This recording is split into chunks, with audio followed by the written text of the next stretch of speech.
Ay guys, sabi nga, bato-bato sa langit, ang tamaan wag pong magalit. Ito ay ating for entertainment o kasabihan na di lahat ng oras ay sa iyo ang papanig. May pagkakataon na minsan, kung lagi kang masaya, may panahon na malalasap mo di yung kalungkutan. Kaya ikaw kung sino man o sa atin na nalalasap yung kalungkutan, huwag po natin nadagdagan na yung kalungkutan ng kapwa natin o kasamahan o katrabaho man, kapatid o kamag-anak, mga pinsan.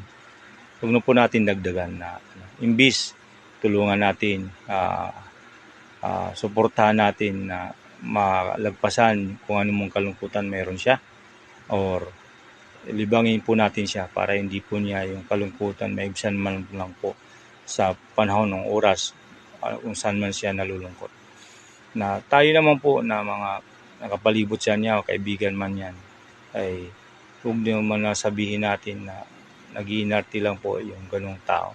Kasi may oras talaga na hindi po lagi masaya.